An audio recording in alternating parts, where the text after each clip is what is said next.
Hello everyone, welcome to my channel. आज मैं discuss करूंगा RTU BTech second semester basic mechanical engineering का paper solution करने वाला हूं। ये पेपर 2022 का है और स्टूडेंट्स ये बहुत ही इंपॉर्टेंट वीडियो बनने वाली है।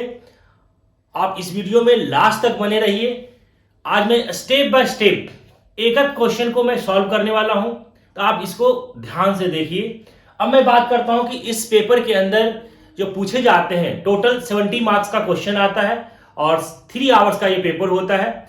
इसको 3 पार्ट में पूछा जाता है, पार्ट ए, पार्ट बी और पार्ट सी। पार्ट ए के अंदर शॉर्ट क्वेश्चन होता है और ये 10 क्वेश्चन पूछे जाते हैं और एक क्वेश्चन 2 मार्क्स का होता है, 20 मार्क्स के क्वेश्चन आते हैं और ये कंपलसरी होता है। पार्ट बी के अंदर मीडियम क्वेश्चन होता है, 7 क्वेश्चन पूछे जाते हैं, 7 में से 5 क्वेश्चन करना होता है और एक क्वेश्चन 4 मार्क्स का होता है। तो ये 20 मार्क्स के अंदर पूछे जाते हैं पार्ट बी के अंदर।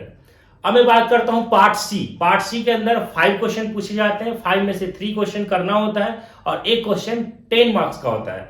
तो इससे पूछा जाता है पार्ट सी के अंदर 30 मार्क्स के क्वेश्चन आते हैं।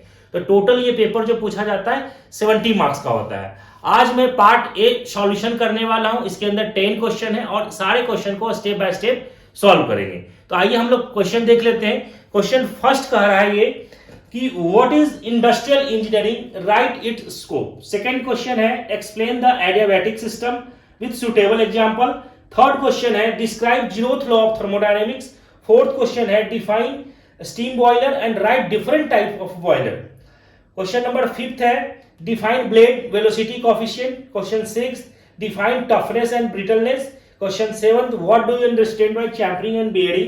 Question 8, what is pattern in casting process? Question 9, what are different types of belt drive? Question 10 है what is the difference between efficiency and coefficient of performance? तो ये स्टूडेंट्स ये 10 क्वेश्चन है और इस 10 क्वेश्चन को अभी हम लोग स्टेप बाय स्टेप सॉल्व करेंगे। आइए हम लोग क्वेश्चन देखते हैं। क्वेश्चन नंबर है फर्स्ट क्वेश्चन है कि what is industrial engineering and इसका स्कोप क्या है। अब सबसे पहले हम बात करेंगे कि इंडस्ट्रियल इंजीनियरिंग होता क्या है। तो हम लोग देखते हैं कि industrial engineering is the branch of engineering which provide basic technique to solve complex process. Industrial engineering helps in creating process and various system to improve the quality of product. Industrial engineer work for the reducing the cost of production by eliminating the waste of time, material, money and time etcetera.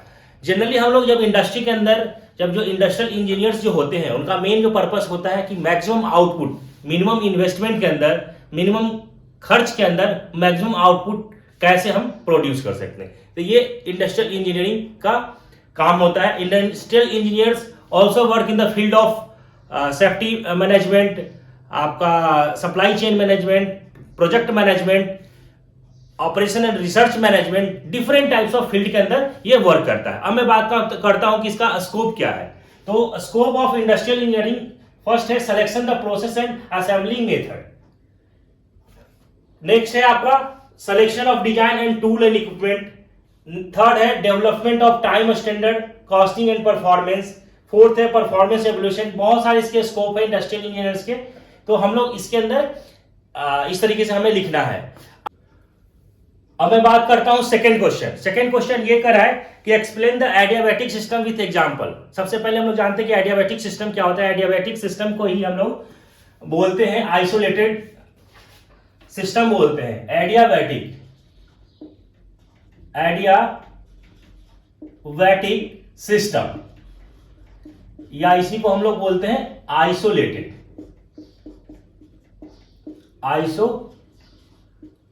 System. ऐसा system, isolated system हम किसको बोलते हैं कि वैसा system जिसके अंदर energy, ऐसा कोई सिस्टम हो जिसके अंदर एनर्जी और मास दोनों का एक्सचेंज ना हो। एनर्जी भी जो हमारा जो बाउंड्री है, बाउंड्री के बाहर ना जाएगा और ना बाहर से अंदर एनर्जी आएगा। जैसे मैं बात करता हूं कि ये इस तरीके से देखिए कि ये कोई हमारा सिस्टम है इस तरीके से और एडियाबैटिक है, एडियाबैटिक सिस्टम है। तो एडियाबैटिक सिस्टम में हमारा क्या होगा कि ये क्या है, ये बाउंड्री है, ये बाउंड्री है। तो यहां से क्या हुआ है, न बाहर से एनर्जी आएगा, न हीट आएगा, न जाएगा। तो उस कंडीशन में यहां पे क्या होगा कि हीट अगर नहीं जाएगा सिस्टम से, ना आएगा, तो उस कंडीशन में क्या हो जाएगा, हीट इक्वल टू क्या हो जाएगा, जीरो हो जाएगा। जब हीट जीरो हो जाएगा तो यहां पे क्या हो जाएगा, वर्क डन भी जो होगा वो क्या होगा, जीरो होगा। तो that is called adiabatic system. Adiabatic अगर हमारा सिस्टम होगा तो उस कंडीशन में हमारा क्या होगा कि एनर्जी और मास का दोनों एक्सचेंज नहीं होगा। अगर मैं इसके एग्जांपल की मैं बात करूं तो इसके एग्जांपल कौन से हो जाएंगे, जैसे अब मान लीजिए thermo flask. Thermo flask is the example of adiabatic system. The universe can be considered as an isolated system या adiabatic system। तो ये इसको हम इस तरीके से इसको, थर्ड क्वेश्चन ये कर रहा है कि describe zeroth law of thermodynamics. Zeroth law of thermodynamics क्या होता है कि व्हेन ए सिस्टम, या इसको आप ऐसे बोल सकते हैं कि when two system are A and B are each in thermal equilibrium with third system, then the two system are also in thermal equilibrium with each other। जैसे मान लीजिए ये कोई सिस्टम है, ये कोई सिस्टम, मान लीजिए कि ये सिस्टम है A और ये सिस्टम B है। If thermal equilibrium of system A is equal to thermal equilibrium of system B, और ये ले लीजिए B और C, and thermal equilibrium with B is equal to thermal equilibrium of the system C, then ये A और C क्या हो जाएगा, thermal equilibrium of the system A is equal to thermal equilibrium of the system C। ये कहलाता है zeroth law, concept of zeroth law. या इसको आप ऐसे बोल सकते हैं कि जैसे मान लीजिए कि ये कोई आपका सिस्टम है ए और ये सिस्टम है बी और एक सिस्टम है सी। अगर ए सिस्टम और बी सिस्टम ये आपस में थर्मल इक्विलिब्रियम में है। थर्मल इक्विलिब्रियम का मतलब ये है कि जो इस सिस्टम के अंदर जो हीट जो है, इसका जो टेम्परेचर है, जैसे मान लीजिए कि यहां पे 50 डिग्री सेल्सियस है, तो इस सिस्टम के अंदर भी टेम्परेचर हमारा क्या होना चाहिए, 50 डिग्री सेल्सियस हो, तब ये दोनों क्या कहलाएगा, आपस में थर्मल इक्विलिब्रियम में कहलाएगा। दैट मींस यहां से क्या हो जाएगा कि TA thermal equilibrium of the system A is equal to thermal equilibrium of the system B, और इसके मान लीजिए कि ये हमारा, ये भी इसके अंदर भी 50 और ये भी 50 डिग्री सेल्सियस है। तो दैट मींस यहां से क्या हो जाएगा कि TA और TC। अगर थर्ड सिस्टम के साथ अगर हम ये ज्वाइन करते हैं, ठीक है, तो उस कंडीशन में भी हमारा क्या हो जाएगा कि यहां पे भी कितना है, थर्मल इक्विलिब्रियम ऑफ, यहां से क्या हो जाएगा कि TB is equal to TC, क्योंकि यहां पे भी कितना है 50 डिग्री सेल्सियस है और यहां पे भी 50 डिग्री सेल्सियस है। जब हम किसी दो सिस्टम के अगर थर्मल इक्विलिब्रियम में है और तीसरे साथ अगर हम कनेक्ट करते हैं तो वो भी सिस्टम क्या होना चाहिए, थर्मल इक्विलिब्रियम में होना चाहिए। तो ये कहलाता है जीरोथ लॉ ऑफ थर्मोडायनेमिक्स। अब मैं बात करता हूं नेक्स्ट क्वेश्चन का। तो नेक्स्ट क्वेश्चन नंबर फोर्थ ये कह रहा है कि define steam boiler and the different types of boiler. अब स्टीम बॉयलर क्या होता है, क्वेश्चन नंबर 4 देखिए, steam boiler the equipment used for producing steam that is called steam boiler. Boiler का काम क्या है कि वाटर को स्टीम में कन्वर्ट करना। तो हम लोग स्टीम बॉयलर क्या होता है, इसको आप डेफिनेशन लिख लीजिए कि steam boiler the equipment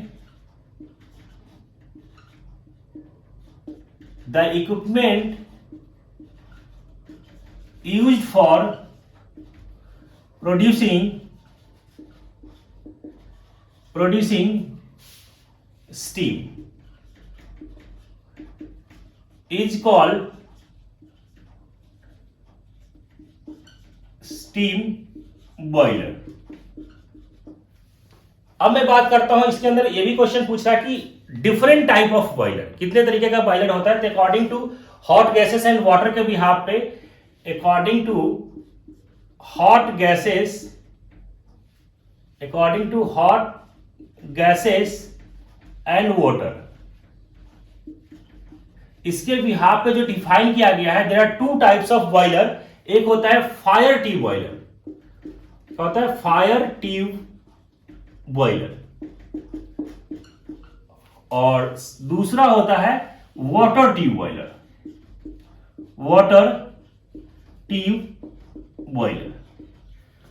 fire tube boiler और वाटर ट्यूब बॉयलर में क्या डिफरेंस है? अब यहां पे ध्यान से देखिए कि नाम से ही लग रहा है, नाम में ही आंसर लिखा हुआ है fire tube, that means tube के अंदर जो ट्यूब्स होंगी, ट्यूब्स के अंदर हमारा क्या होगा, फायर होगा, मतलब हॉट गैसेस जो ट्रेवल करेंगी वो ट्यूब के अंदर हॉट गैसेस ट्रेवल करेगा और सराउंडिंग में क्या होगा, वाटर होगा, that is called fire tube boiler. Water tube boiler, tube के अंदर हमारा क्या होगा, वाटर होगा और सराउंडिंग में हॉट गैसेस होगा, that is called water tube boiler. Tube के अंदर वाटर, सराउंडिंग में हॉट गैसेस, हॉट गैसेस या उसी को हम लोग बोलते हैं फ्लू गैसेस। फ्लू गैसेस जो हम कंबशन जब करेंगे, है ना, फर्नेस के अंदर जब हम कंबशन होगा और कंबशन होने से जो हॉट गैसेस जो क्रिएट होगा उसी को हम लोग बोलते हैं फ्लू गैसेस। तो इस दोनों में ये डिफरेंस है, fire tube and water tube boiler. अब मैं बात करूं कि किसके कुछ एग्जांपल्स हैं फायर ट्यूब के, जो एग्जाम्पल, जैसे इसके example simple vertical boiler, simple vertical boiler, Cochran boiler, Lanka Sair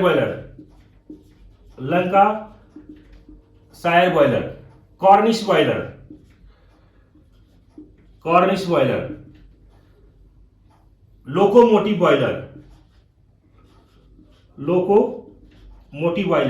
ETC। बहुत तरीके के एग्जांपल्स हैं इसके फायर ट्यूब बॉयलर के अंदर। अगर मैं वाटर ट्यूब बॉयलर की बात करूं तो इसके अंदर Babcock and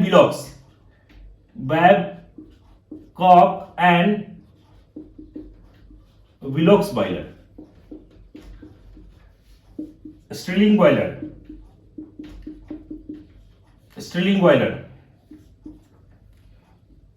Loeffler boiler,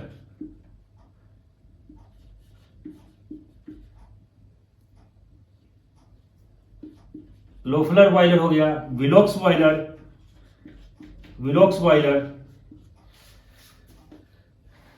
Lamont boiler, Benson boiler, ये एग्जांपल्स हैं किसके, वाटर ट्यूब बॉयलर के अंदर।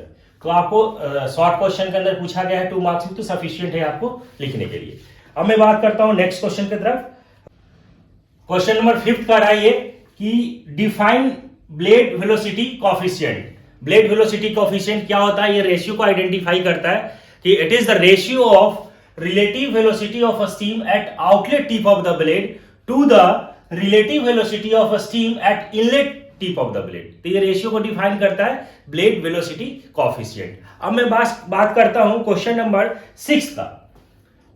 क्वेश्चन नंबर 6 के अंदर ये पूछ रहा है कि define toughness and brittleness. Toughness क्या होता है? किसी भी मटेरियल का हम टफनेस को जो रिप्रेजेंट करते हैं, जैसे मान लीजिए कि आपके पास कोई मटेरियल है, कास्ट आयरन ले लीजिए, कोई एल्युमिनियम ले लीजिए। अगर मैं बात करूं कि टफनेस किसका ज्यादा होगा, तो आप क्या करेंगे, तो मटेरियल को लीजिए और उसको मोड़ दीजिए, तो बिना ब्रेक हुए और वो क्या करेगा, मुड़ जाएगा, तो उसके अंदर टफनेस क्या होगा, ज्यादा होगा। अगर मैं एल्युमिनियम की बात किया और कास्ट आयरन का बात किया, तो एल्युमिनियम के अंदर टफनेस क्या होगा, ज्यादा होगा। अगर मैं हार्डनेस की अगर यही बात कर देता, तो हार्डनेस किसके अंदर ज्यादा होता, जो कास्ट आयरन है उसके अंदर हार्डनेस ज्यादा होगा, ठीक है। लेकिन अगर मैं बात करूं कि टफनेस की बात करूं, तो टफनेस किसके अंदर ज्यादा होगा, जो एल्युमिनियम का जो मटेरियल होगा उसके अंदर टफनेस ज्यादा होगा। तो अगर हम उसको मोड़ते हैं और मोड़ने से वो इजीली मुड़ जाए और बिना ब्रेक हुए, तो वो हमें टफनेस को रिप्रेजेंट करता है। नेक्स्ट है इसके अंदर ब्रिटलनेस। ब्रिटलनेस क्या कहलाता है कि अगर मैं ब्रिटलनेस की बात करूं, जैसे मान लीजिए कि कांच का ग्लास है, कांच का ग्लास के उसको आप उसके ऊपर फोर्स अप्लाई कीजिए, तो वो क्या होगा कि 0.1 mm भी वो क्या होगा, इलोंगेट नहीं होगा, वो क्या होगा, ब्रेक हो जाएगा, टूट जाएगा। तो वो क्या कहलाता है, रिप्रेजेंट क्या कर रहा है, वो ब्रिटलनेस को रिप्रेजेंट कर रहा है। कि अगर एग्जांपल की बात करूं, तो कास्ट आयरन सबसे अच्छा एग्जांपल है। तो कास्ट आयरन अगर उसको मटेरियल के ऊपर अगर आप उसको पीटिए, उसके ऊपर स्ट्राइक करिए, तो क्या करेगा, वो टूट जाएगा, वो इलोंगेट नहीं होगा, वो ब्रेक हो जाएगा। तो ब्रिटलनेस क्या होता है कि अगर मटेरियल के ऊपर जब आप फोर्स अप्लाई करते हैं तो वो ब्रेक हो जाता है, वो इलोंगेट नहीं होता है, वो खींचता नहीं है, उसका लेंथ इंक्रीज नहीं अगर मैं कांच का जो एग्जांपल लिया, कांच का एग्जांपल क्या है, अगर उसको खींचेंगे तो क्या होगा, ब्रेक हो जाएगा, टूट जाएगा। तो वो ब्रिटलनेस को रिप्रेजेंट करता है मटेरियल का, किसी भी मटेरियल का। ठीक है, नेक्स्ट क्वेश्चन की मैं बात करूं, क्वेश्चन नंबर है 7। क्वेश्चन नंबर 7 जो है ये कह रहा है कि what do you understand by chamfering and bearing. Chamfering क्या होता है, किसी मशीन के अंदर जब हम ऑपरेशन करते हैं तो चैम्फरिंग के अंदर वो कॉर्नर को शेप करता है, it is safe to the corner of the job. वो चैम्फरिंग प्रोसेस को रिप्रेजेंट करता है। जैसे मान लीजिए कि ऐसा कोई वर्कपीस है और हमें चैम्फरिंग ऑपरेशन करना है 2 mm का, तो इसको हम क्या करते हैं, कॉर्नर को कट कर देते हैं, ये कॉर्नर को काट देते हैं। तो ये प्रोसेस जो हमारा कहलाता है वो चैम्फरिंग को रिप्रेजेंट करता है। ठीक, नेक्स्ट है इसके अंदर बेयरिंग। बेयरिंग क्या होता है कि फ्रिक्शन को रिड्यूस करने का काम करता है। तो हम लोग क्या करते हैं, किसी सिस्टम के अंदर जो भी हम मशीन वगैरह में जो यूज करते हैं, जो हम बेयरिंग यूज करते हैं, तो है ना, तो हमारा मेन पर्पस होता है कि फ्रिक्शन को रिड्यूस करें। एक हम अगर मान लेते हैं कि कोई अगर ऑब्जेक्ट है और एक उसको आप उसको धक्का लगाइए, तो क्या होगा, उसका पूरा सरफेस उसके अंदर रब होगा, सरफेस खींचेगा, और उसके अंदर आप बेयरिंग लगा दें तो इजीली कम फोर्स लगाएंगे और वो क्या हो जाएगा, मूव कर जाएगा। तो हम फ्रिक्शन को रिड्यूस करने के लिए हम लोग बेयरिंग का यूज करते हैं। नेक्स्ट क्वेश्चन की मैं बात करता हूं, क्वेश्चन नंबर 8 है। क्वेश्चन नंबर 8 के अंदर पूछ रहा है कि what is pattern in casting. Pattern क्या होता है कास्टिंग के अंदर, तो हम लोग पैटर्न होता क्या है, it is replica pattern. Pattern की मैं बात करूं तो ये क्या होता है, it is replica, it is replica of the object. कोई भी हम प्रोडक्ट जो बनाते हैं उस प्रोडक्ट का हमारे पास क्या होता है, एक डेमो पीस होता है, एक सैंपल पीस होता है, डुप्लीकेट कॉपी होता है, उसी को हम लोग बोलते हैं रिप्लिका। रिप्लिका मतलब डुप्लीकेट। जो हम प्रोडक्ट बनाने वाले हैं उस प्रोडक्ट का हमारे पास एक पीस बना हुआ होता है। ये किसी भी मेटल का हो सकता है ना, जनरली आयरन का भी हो सकता है, वुडन पीस का भी हो सकता है, पीओपी का भी हो सकता है, तो किसी भी मटेरियल का हो सकता है। तो उसको हम लोग बोलते हैं पैटर्न। कास्टिंग के अंदर हम लोग क्या करते हैं, जब हम लोग कास्टिंग करते हैं तो कास्टिंग के अंदर हम पैटर्न को यूज लेते हैं और इसी के हेल्प से हम लोग क्या करते हैं, कैविटी क्रिएट करते हैं। और उस जो कैविटी क्रिएट करते हैं तो उसके अंदर मोल्टन मेटल डालते हैं, जो हम कास्टिंग प्रोसेस करते हैं। कास्टिंग प्रोसेस क्या होता है कि casting is a manufacturing process in which the molten metal is poured into the mold and then allowed to solidify. The solidified part is known as casting. Material को हम लोग क्या करते हैं, मेल्ट करते हैं, किसी भी कास्टिंग कर सकते हैं, एल्यूमिनियम हो, आयरन का हो, और फर्नेस के अंदर डालते हैं और एक पार्टिकुलर टेम्परेचर पे डिपेंड करता है कि मटेरियल कौन सा है, कास्टिंग किसका कर रहे हैं, कौन सा मटेरियल कर रहे हैं। और वो मटेरियल क्या होता है, फिर सॉलिड से लिक्विड फेज में चेंज होता है, और जब लिक्विड में होने के बाद उसको हम लोग जो कैविटी क्रिएट करते हैं उस कैविटी के अंदर डालते हैं, तो वो प्रोसेस कहलाता है कास्टिंग प्रोसेस होता है। तो पैटर्न होता क्या है कि एक डुप्लीकेट कॉपी होता है जो हम प्रोडक्ट बनाने वाले हैं, उसी को हम लोग बोलते हैं पैटर्न। नेक्स्ट क्वेश्चन की अगर मैं बात करूं, देखिए ये कह रहा है कि what are the different type of belt drive. Belt drive कितने तरीके का होता है, तो देर आर, मैं बात करूं कि बेल्ट ड्राइव, तो there are 3 types of belt drive. एक होता है लाइट ड्राइव, सेकंड होता है मीडियम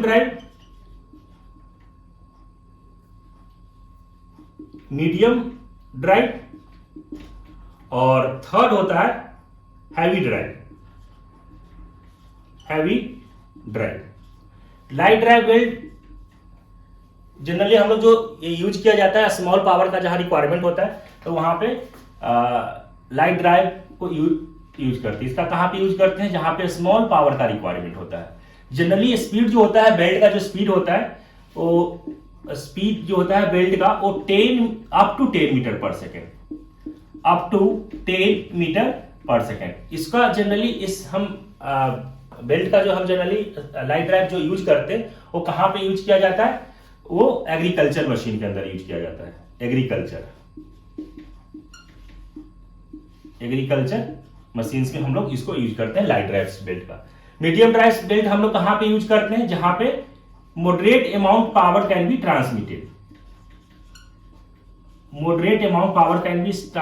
स्पीड जो होता है बेल्ट का, जो स्पीड होता है ये 10 मीटर पर सेकेंड टू 22 मीटर पर सेकेंड होता है। और जनरली हम इसका जो यूज करते हैं वो मशीन शॉप के अंदर यूज करते हैं, या फैक्ट्री हो गया, फैक्ट्री के अंदर यूज करते हैं, फैक्ट्री के अंदर यूज किया जाता है। अगर मैं बात करता हूं कि हैवी ड्राइव कहां पे यूज किया जाता है, जनरली हैवी ड्राइव जहां पे लार्ज अमाउंट ऑफ पावर का रिक्वायरमेंट होता है, जहां पे लार्ज अमाउंट ऑफ पावर का रिक्वायरमेंट होता है, वहां पे हम लोग यूज करते हैं।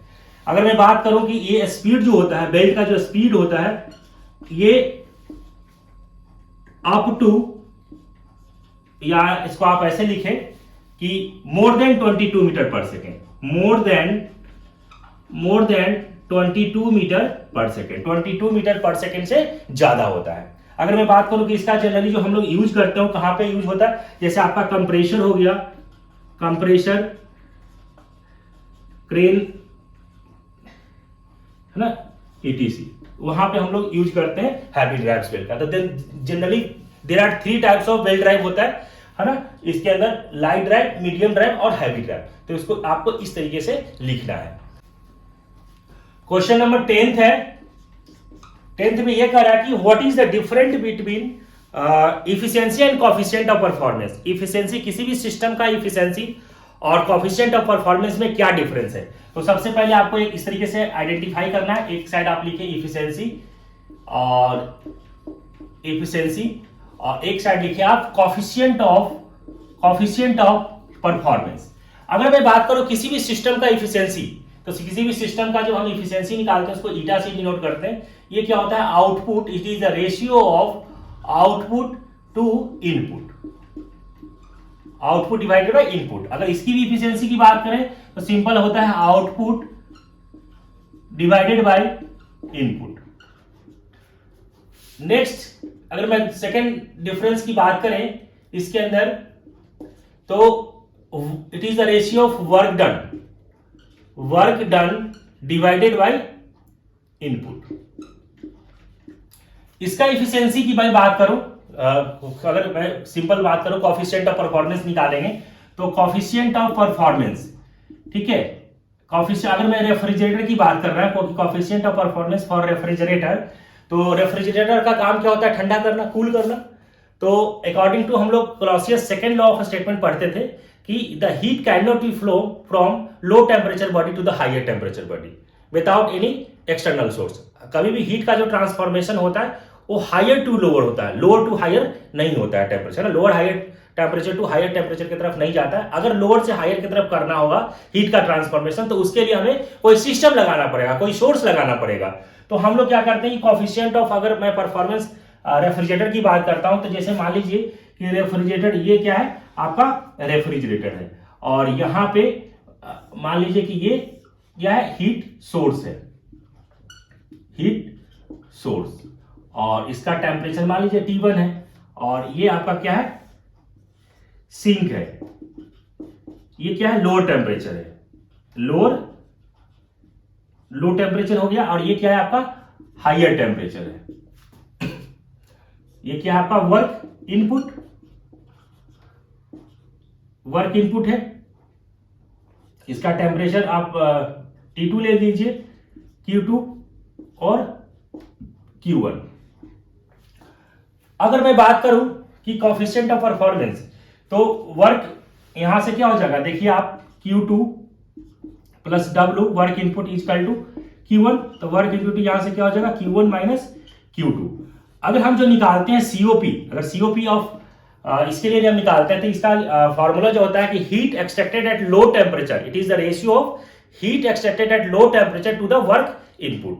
तो अगर मैं बात करूं कि COP इसके लिए निकालने के लिए कि COP, तो या इसको आप बोल सकते हैं कि refrigerating effect, it is the ratio of refrigerating effect to the work input, refrigerating effect है ना। तो ये यहां से क्या हो गया, Q2 divided by work input यहां से कितना आ गया, Q1 माइनस Q2। तो ये, या इसको आप लिख सकते हैं कि T2 divided by T1 minus T2। तो ये कहलाता है कि COP ऑफ रेफ्रिजरेटर। तो COP ऑफ रेफ्रिजरेटर हम लोग इस तरीके से फाइंड करते हैं। अगर मैं बात करूं थर्ड डिफरेंस का, तो जनरली हम लोग किसी भी सिस्टम का जो इफिशिएंसी कैलकुलेट करते हैं तो हमारा क्या होता है कि less than, efficiency is less than 1 होता है, 1 से कम होता है। अगर मैं बात करूं COP ऑफ रेफ्रिजरेटर का, तो इसका जो इफिशिएंसी होता है, नेक्स्ट जो है इसका इफिशिएंसी क्या होता है, इज ग्रेटर देन 1, 1 से ज्यादा होता है। तो ये मेन जो डिफरेंस है सिंपल इफिशिएंसी एंड COP के बीच में, तो आपको इस तरीके से लिखना है। तो इसके अंदर 10 क्वेश्चन दिया हुआ था स्टूडेंट्स, और हमने स्टेप बाय स्टेप सारे क्वेश्चन को कवर कर लिया है। आई होप स्टूडेंट्स सारे क्वेश्चन आपको समझ में आ गया है। आपको समझ में आया तो हमारे चैनल को आप सब्सक्राइब कर ले और नोटिफिकेशन को ऑन कर ले। Thank you.